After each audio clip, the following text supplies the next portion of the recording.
Sa isang maliit at halos nakatagong komunidad sa gilid ng lungsod, may isang barong-barong na tila matagal nang kinalimutan ng panahon. Ang bubong nito ay yari sa pinagtagpi-tagping yero, habang ang dingding naman ay halo ng plywood at pati na rin karton na pilit na nilalabanan ng hangin at ulan.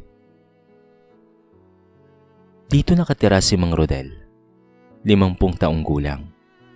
Isang basurero na halos kalahati ng kanyang buhay ay ginugol sa pamumulot ng mga itinapong bagay ng ibang tao.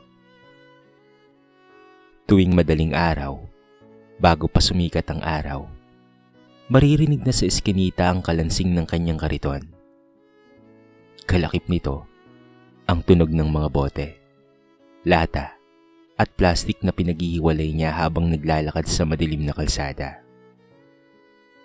"Rosita, aalis na ako ha," mahina niyang sabi sa kanyang asawa, habang isinusuot ang lumang sombrerong kupas na sa tagal. Mula sa loob ng kanilang barong-barong, sumilip si Aling Rosita, ang kanyang asawa. Kasing edad niya ito, ngunit mas bakas sa mukha ang pagod ng buhay. Ngunit ganun pa man, hindi nawawala ang lambing sa kanyang mga mata. "Mag-iingat ka ha. Huwag kang masyadong magbuhat ng mabibigat," paalala niya habang iniabot ang baong tubig na nasa lumang bote ng soft drinks. Sa sulok naman ng bahay, nakahiga si Junjun, ang kanilang anak na 25 taong gulang. Lumpo ito mula pagkabata, matapos tamaan ng matinding lagnat na hindi naagapan dahil sa kakulangan sa pera. "Tay, mag-ingat po kayo ha," mahina ngunit masiglang bati ni Junjun. Ngumisi si Mang Rodel at lumapit dito. Hinaplos niya ang ulo ng kanyang anak. "Balang araw anak, hindi na tayo maghihirap," bulong niya. Kahit siya mismo ay hindi sigurado kung mangyayari ang bagay na yon.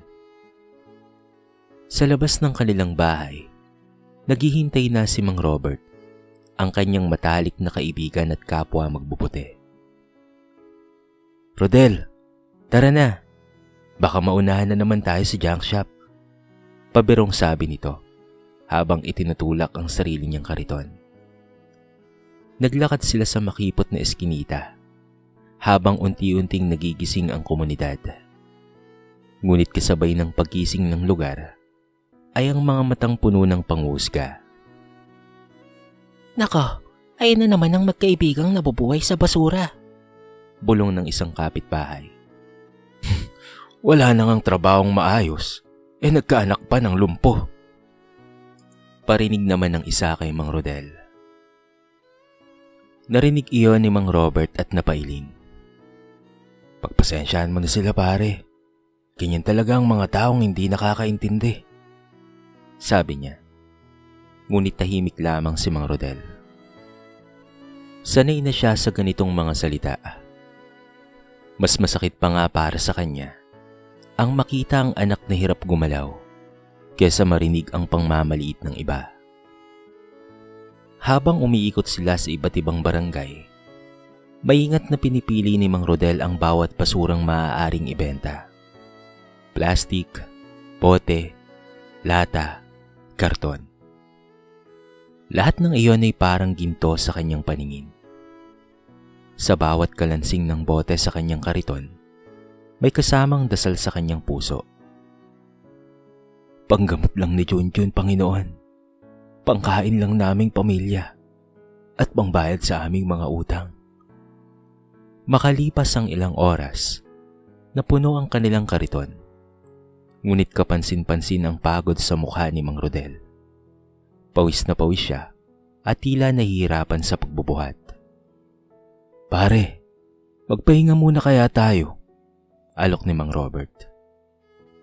Dahil doon, ay umupo sila sa tabi ng kalsada, malapit sa isang malaking tambakan ng basura na matagal nang hindi nalilinis. Napatingin si Mang Rodel sa bundok ng basura. Hindi niya alam kung bakit, pero may kakaibang pakiramdam siyang nararamdaman Parang may tumatawag sa kanya. Ngunit agad niya yung inalis sa kanyang isip. Kinagabihan, pag-uwi niya sa kanilang bahay, nadatnan niya si Aling Rosita na nagluluto ng ulam gamit ang tira-tirang gulay na nakuha nila sa palengke. "Pasensya ka na, mahal ha. Yan lang ang nakuha ko ngayon eh." Mahina nitong sabi. Ngumiti si Mang Rodel. "Nako, huwag kang mag-alala, mahal. Basta't sama-sama tayo, ay sapat na yon." Habang kumakain sila, napansin niyang tahimik si Junjun. "Anong iniisip mo, anak?" tanong niya. "Tay, sana po makapagnegosyo tayo balang araw. Kahit maliit lang po, para hindi na po kayo masyadong napapagod." Saglit na natahimik si Mang Rodel. Napatingin siya sa anak at pilit nang umiti. Ngunit sa kanyang dibdib ay mayroong kumirot. Dahil alam niyang sa estado ng kanilang buhay, parang napakalayong mangyari ng pangarap na yon. Sa gabing iyon, habang nakahiga siya sa sahig na banig, muling bumalik sa isip niya ang tambakan ng basura na nadaanan nila kanina. Hindi niya alam kung bakit, ngunit pakiramdam niya, may kakaibang bagay na naghihintay sa kanya roon. At iyon ang gabing hindi niya alam na magsisimula ang pagbabagong hindi niya kailanman inakala. Muling sumikat ang araw sa maliit na komunidad kung saan nakitira ang pamilya ni Mang Rodel. Ngunit tulad ng nakasanayan, ang liwanag ng umaga ay hindi sapat upang tabunan ang dilim ng kanilang kahirapan. Maagang nagising si Mang Rodel. Tahimik siyang nakaupo sa labas ng kanilang barong-barong habang nakatitig sa kalangitan na unti-unting nagiging kulay kahel. Hindi siya mapakali. Paulit-ulit sa kanyang isip ang tambakan ng basura na nadaanan nila kahapon. Mukhang malaki ang makukuha namin doon. Baka maraming mapapakinabangan, bulong niya sa sarili. Lumabas si Aling Rosita dala ang isang maliit na baso ng kapeng barako na hinaluan lamang ng kaunting asukal. "Parang ang lalim ata ng iniisip mo," sabi nito habang iniabot ang kape. "May nadaanan kasi kaming tambakan kahapon. Pakiramdam ko, dapat naming balikan yun," sagot ni Mang Rodel. Tinitigan siya ni Aling Rosita. Sanay na itong marinig ang mga plano ng asawa. Ngunit ramdam niyang may kakaiba sa tono nito ngayon. "Mag-iingat ka lang, mahal ha. Delikado ang ganung lugar. Baka may matutulis o may sakit na makuha ka." Ngumiti si Mang Rodel. "Sanay na ako doon, mahal. Huwag kang mag-alala sa akin." Hindi nagtagal ay dumating si Mang Robert. Hawak ang kanyang kariton. "O pare, bakit parang ang aga mo ata ngayon?" Bati nito. "Gusto kong balikan natin yung tambakan kahapon." Diretso niyang sagot. Napakunot ang noo ni Mang Robert. "Yung malapit sa abandonadong lote? Sabi nila ay may mga guard daw na naninita doon." "Huwag kang mag-alala. Susubukan lang naman natin. Wala namang mawawala." Saglit na nag-isip si Mang Robert bago tumango. "O sige, basta't mag-iingat tayo ha." Habang naglalakad sila papunta sa lugar, ramdam ni Mang Rodel ang kakaibang kaba. Parang may nagtutulak sa kanya na magmadali. Pagdating nila sa tambakan, sinalubong sila ng matinding amoy ng nabubulok na basura. Nagkalat ang mga lumang appliances, sirang muebles, at tambak-tambak na plastik. "Grabe, parang isang bundok ng itinapon ng mga alaala," bulong ni Mang Robert. Agad silang nagsimulang maghanap ng maaaring maibenta. Tulad ng dati, maingat na sinisiyasat ni Mang Rodel ang bawat sulok. Sa totoo lang, ay masaya sila sapagkat parang tiba-tiba sila. Maraming mga gamit doon na talaga namang maaari pa nilang maibenta. Samantala habang nag-aalungkat si Mang Rodel ng mga sirang kahon, may napansin siyang isang parte ng tambakan na tila hindi pa nagagalaw. May nakapatong doon na isang lumang metal na basurahan. Kalawangin ito at tila matagal nang nakatago sa ilalim ng mga karton at lumang tela. Dahil doon ay napatigil siya. Hindi niya may paliwanag kung bakit, pero pakiramdam niya ay may kakaiba rito. "Paring Robert, tulungan mo nga ako rito saglit." Tawag niya ng pabulong. Lumapit ang kaibigan niya at sabay nilang inialis ang mga nakapatong sa basurahan. "Medyo mabigat ito sabi ni Mang Robert. Dahan-dahang binuksan ni Mang Rodel ang takip. Ngunit sa loob, puro lamang dyaryo ang nakikita nila. "Diyos mio, akala ko naman kung ano na." Natatawang sabi ni Mang Robert. Ngunit hindi kaagad sumuko si Mang Rodel. Isa-isa niyang tinanggal ang mga dyaryo. Habang ginagawa niya iyon, napansin niyang may kakaibang tunog sa ilalim ng basurahan. Parang may nakatagong isang bagay. Biglang may narinig silang sigaw mula sa malayo. "Hoy! Anong ginagawa niyo dyan?" Nagulat sila at mabilis na napalingon. May gwardyang papalapit sa kanila. "Bawal ang mamulot ng basura dito Pribadong lote ito." Nagkatinginan ng dalawang magkaibigan. "Ay, pasensya na po. Aalis na po kami." Sigaw ni Mang Robert. Agad nilang tinakpan ang basurahan at mabilis na umalis sa lugar. Habang naglalakad pa uwi, halatang tahimik si Mang Rodel. "Pare, huwag mo nang isipin yun. Baka mapahamak pa tayo," sabi ni Mang Robert. Ngunit hindi siya sumagot. Sa kanyang isip, paulit-ulit niyang naririnig ang tunog na nanggagaling sa ilalim ng basurahan. Sigurado siya na mayroong kakaiba roon. Pagdating niya sa bahay, nadatnan niya si Junjun na nakatingin sa labas habang hawak ang maliit na radyo na minsang nakuha ni Mang Rodel sa basura. "Tay, kamusta po ang pamumulot niyo?" tanong nito. Ngumiti si Mang Rodel. "Ayos naman anak, huwag ka nang mag-alala sa akin Ngunit halata sa kanyang mukha ang pag-iisip. Lumapit si Aling Rosita. "May problema ba, mahal?" Saglit siyang natahimik bago sumagot. "Babalikan ko bukas yung tambakan." Nagulat si Aling Rosita. "Hindi ka ba natatakot?" Tumingin si Mang Rodel sa kanyang pamilya. "Mas natatakot ako kung habang buhay tayong ganito." Natahimik ang buong bahay. Sa gabing iyon, habang natutulog ang kanyang pamilya, muling bumalik sa kanyang isipan ang lumang basurahan. Hindi niya alam kung bakit, ngunit pakiramdam niya ay may bagay doon na maaaring magbago ng kanilang kapalaran. At handa siyang ipagsapalaran ng lahat upang malaman kung ano iyon. Magdamag halos hindi nakatulog si Mang Rodel. Ilang beses siyang napabalikwas sa banig habang nakatingin sa kisame na gawa sa pinagtagpi-tagping yero. Sa bawat patak ng ulan na tumutunog sa bubong, para bang mas lalong lumalakas ang bulong sa kanyang isipan. Ang alaala ng lumang basurahan. Madaling araw pa lamang ay bumangon na siya. Tahimik siyang naghanda upang hindi magising ang kanyang pamilya.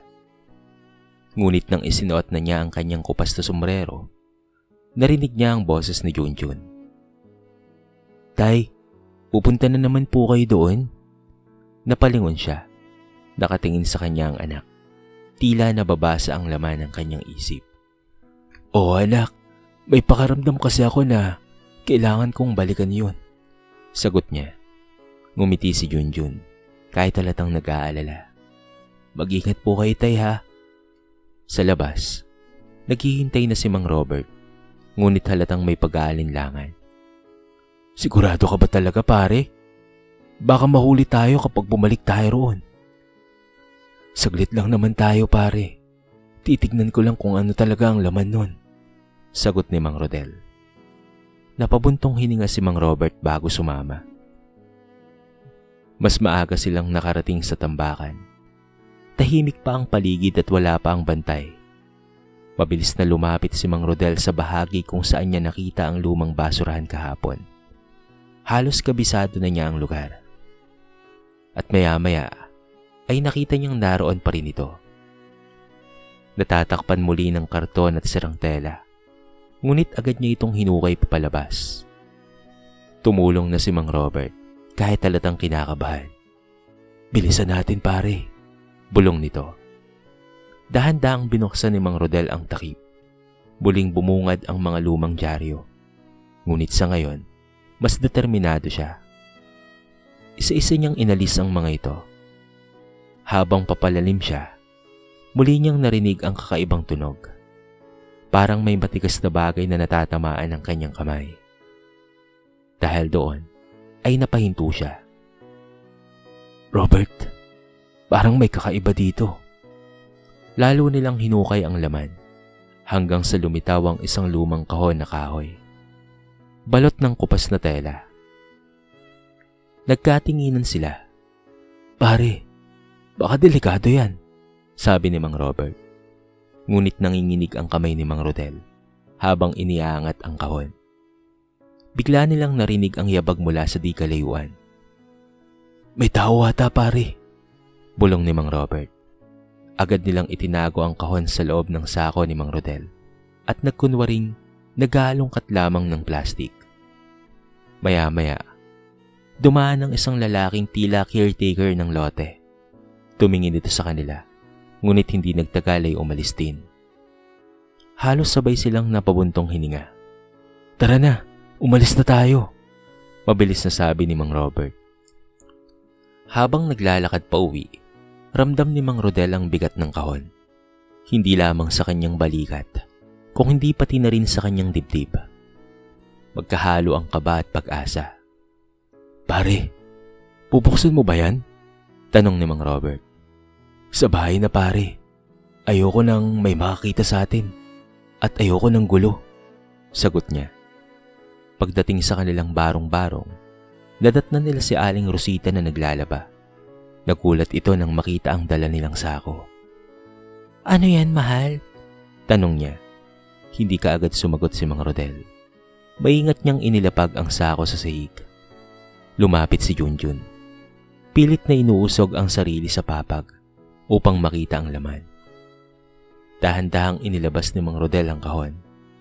Kalawangin ang kandado nito, ngunit halatang matibay pa.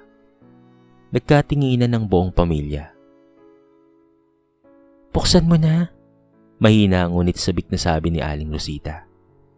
Huminga ng malalim si Mang Rodel. Kumuha siya ng maliit na bakal at pilit na tinanggal ang kandado. Maya-maya, unti-unting bumukas ang kahon. Napuno ng katahimikan ang loob ng bahay. Ngunit sa loob, nakita lamang nila ang mga lumang papel, sobre at ilang lumang litrato. "Ay, akala ko naman kung ano na," mahina at dismayadong sabi ni Rosita. Napayuko si Mang Rodel. Halatang nabigo siya. Maingat niyang hinawakan ang mga papel. Tila mga lumang dokumento at resibo na hindi niya maintindihan. "Baka naman walang halaga yan," sabi ni Mang Robert. Ngunit habang inaayos ni Mang Rodel ang laman ng kahon, may napansin siyang kakaiba. May sikreto pala itong taguan. Dahan-dahan niyang kinatok ang base ng kahon. Muling narinig niya ang tunog na kahawig ng narinig niya sa basurahan. Dahil doon, ay napatingin siya kay Aling Rosita. "May nakatago pa rito." Ngunit bago pa niya yun mabuksan, biglang may kumatok ng malakas sa kanilang pinto.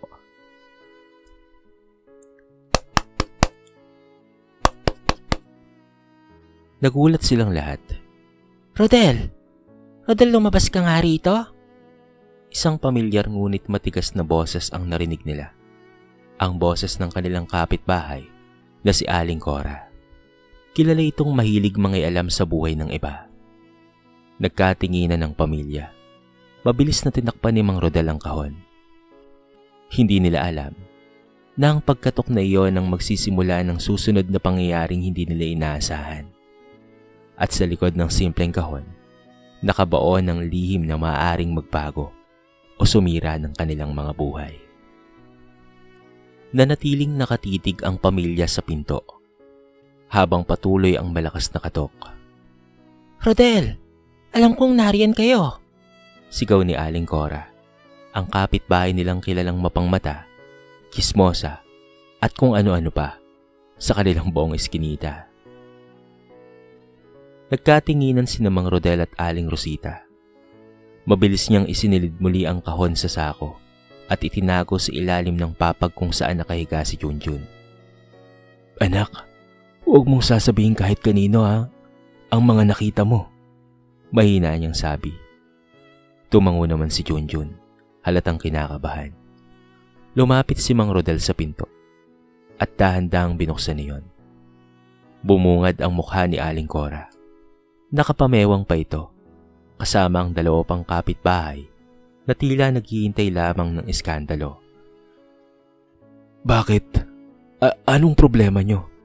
Tanong ni Mang Rodel.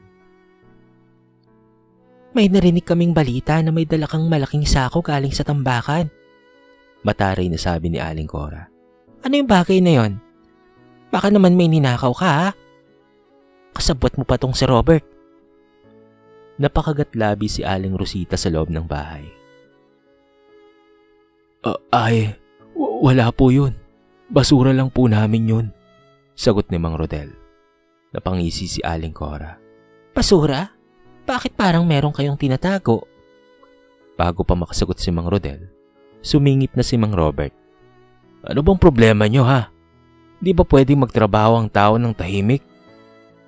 Tinitigan siya ni Aling Cora bago nagtaas ng kilay. Maghintay lang kayo. Dahil baka isang araw, mahuli kayo dahil sa mga kalokohang pinagagagawa ninyo. Pagkatapos sabihin iyon, ay umalis na ang grupo habang nagbubulungan. Pagkasara ng pinto, sabay-sabay silang napabuntong hininga. Rodel, natatakot ako. Mahina ngunit nanginginig na sabi ni Aling Rosita. Lumapit si Mang Rodel at hinawakan ng kamay ng asawa. Hindi ko pababayaan ang pamilya natin. Kinagabihan, muling inilabas ni Mang Rodel ang kahon. Tahimik ang buong bahay. Tanging tunog ng kuliglig at hangin ang maririnig sa labas. Dahan-dahan niyang iniangat ang ilalim ng kahon. Sa pagkakataong iyon, tuluyan na nilang nakita ang nakatago sa compartment nito. At doon bumungad ang isang tela na tila mamahaling, nakabalot ng maingat. Nanginginig ang kamay ni Mang Rodel habang binubuksan ito. Maya-maya ay biglang kumislap ang liwanag mula sa loob ng tela. Rodel? Bulong ni Aling Rosita, halos hindi makapaniwala.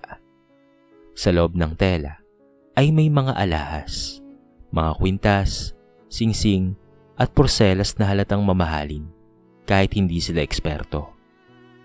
Napaatras si Mang Rodel. Parang napaso ang kanyang kamay. Hindi natin to pwedeng galawin, sabi niya. Pero baka ito na ang sagot sa mga dasal natin. Nangingilid ang luha na sabi ni Aling Rosita. Tahimik si Junjun, ngunit pakas sa kanyang mukha ang pag-asa. Kinabukasan, hindi mapakali si Mang Rodel. Buong araw siyang tahimik habang nagmumuni-muni. Paulit-ulit sa kanyang isip ang tanong, tama ba na gamitin nila ang alahas? Natatakot ako pare.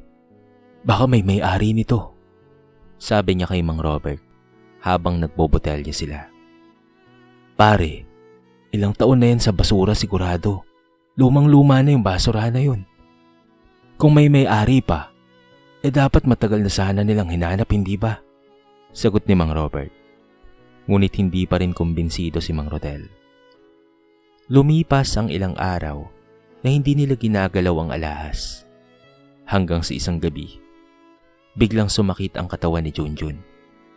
Mataas ang lagnat nito at hirap sa paghinga. Rodel, dalhin na natin siya sa ospital. Umiiyak na sigaw ni Aling Rosita. Ngunit alam nilang wala silang pera. Napaupo si Mang Rodel sa sahig habang hawak ang ulo. Para siyang pinipiga ng konsensya at takot. Napatingin siya sa sako kung saan nakatago ang kahon. Unti-unti siyang tumayo. Kinuha niya ang isang maliit na singsing mula sa laman nito. "Patawad," bulong niya. Hindi malinaw kung kanino. Sa may-ari ng alahas o sa kanyang sarili. Dinala nila si Junjun sa ospital. Sa unang pagkakataon matapos ang maraming taon, nakapagbayad sila ng maayos na gamutan. Unti-unting bumuti ang kalagayan ng kanilang anak. Ngunit kasabay ng pagbuti ng sitwasyon nila, may isang tao ang nagsimulang magmasid sa kanilang pamilya. Isang lalaking nakabarong ang ilang beses nang napansing umiikot-ikot sa kanilang eskinita. Nagtatanong sa mga kapitbahay. At isang araw, direkta itong nagtanong kay Aling Cora. "May nakita po ba kayo ditong lumang kahon na maaaring nanggaling sa tambakan?" Ngumiti si Aling Cora.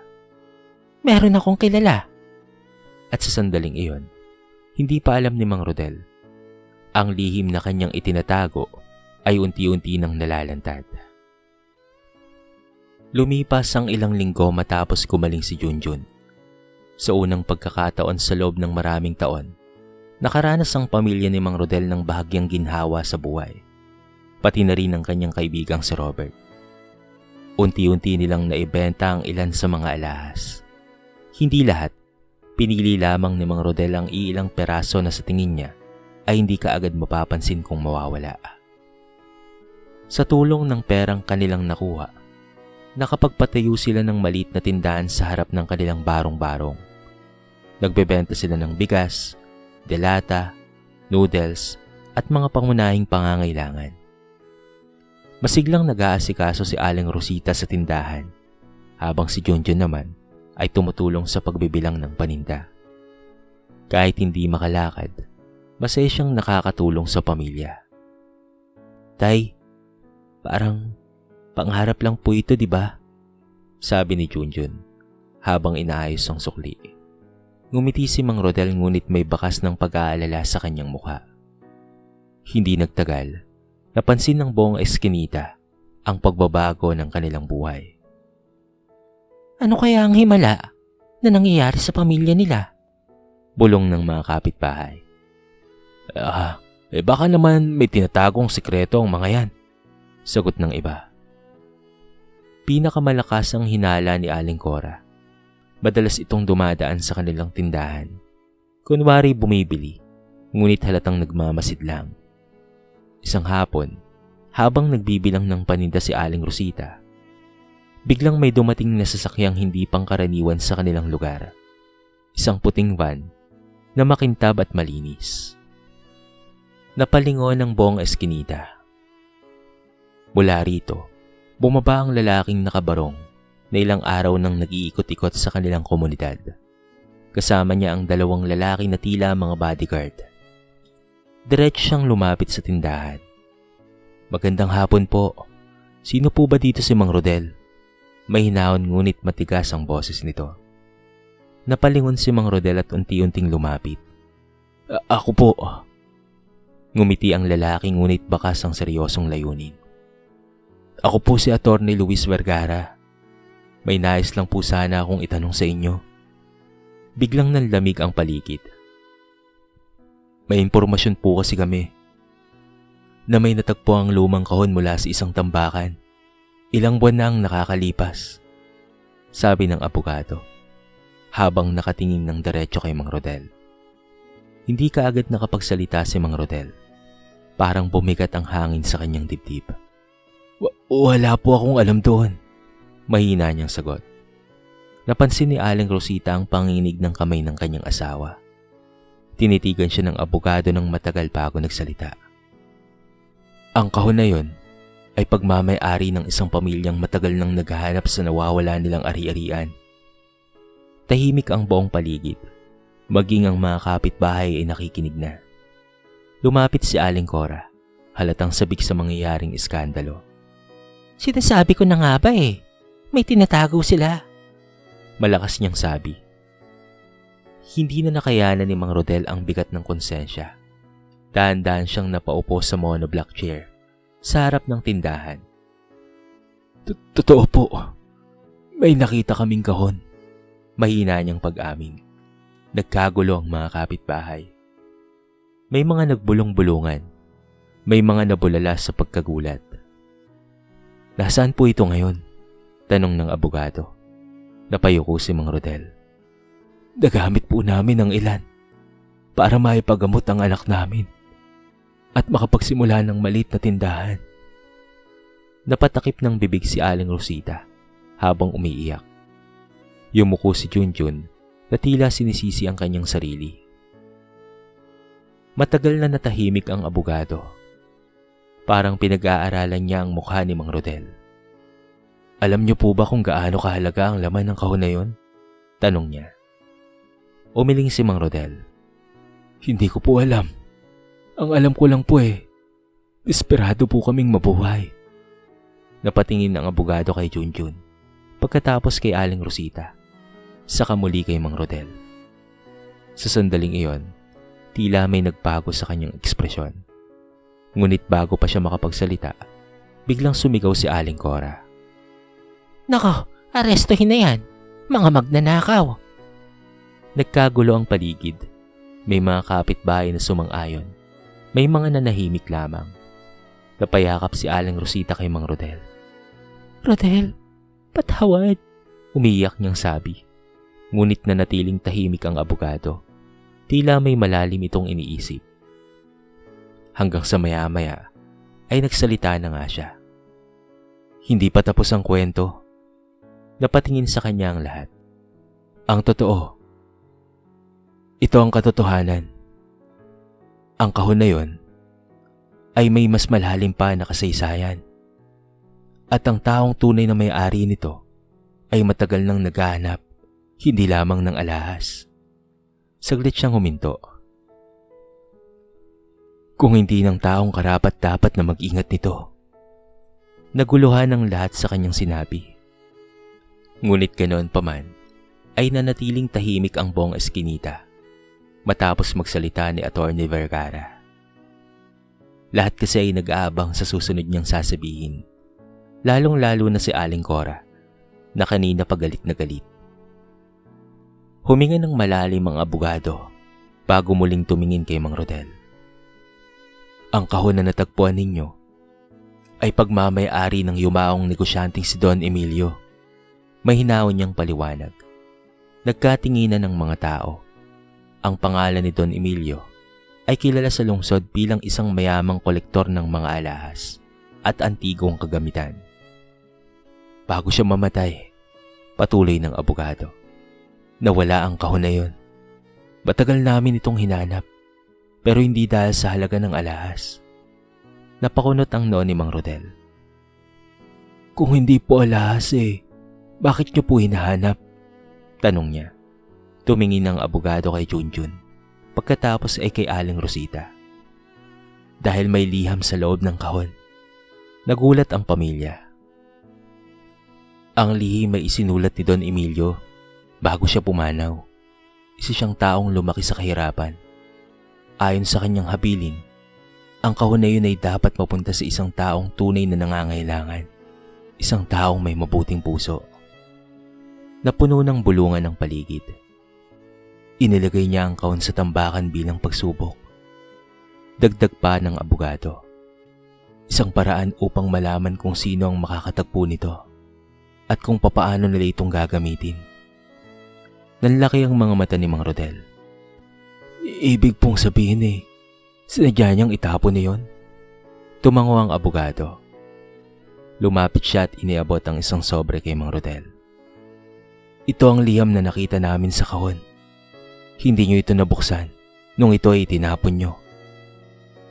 Nanginginig ang kamay ni Mang Rodel habang binubuksan ang sobre. Mabagal niyang binasa ang laman nito. Sa taong makakatagpo ng kahong ito, kung ginamit mo ito para sa pansariling luho, hindi ka karapat-dapat. Ngunit kung ginamit mo ito upang iligtas ang iyong pamilya o makatulong sa kapwa, ikaw ang tunay na tagapagmana ng kayamanang ito. Hindi na napigilan pa ni Aling Rosita ang pag-iyak at napahawak naman si Junjun sa kamay ng kanyang ama. Nagpatuloy ang abogado.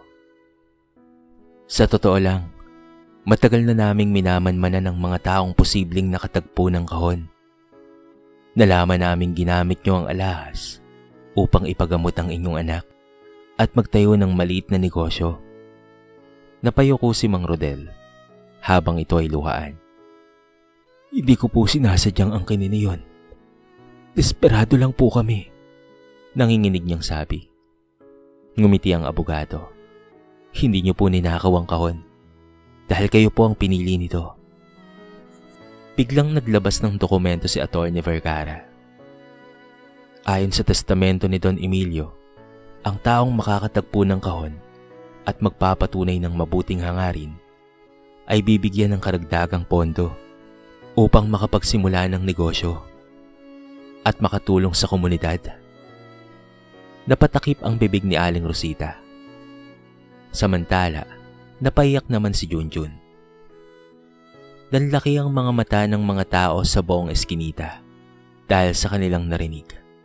Lalong-lalo na ang tsismosang si Aling Cora. Ngunit hindi pa natapos ang sorpresa. May isa pa palang habilin si Don Emilio, sabi ng abogado. Ang tagapagmana ng kahon at ng laman nito ay inaasahang magtatatag ng isang programa para sa mga mahihirap at may kapansanan. Napatingin si Mang Rodel sa kanyang anak. Unti-unti siyang tumayo.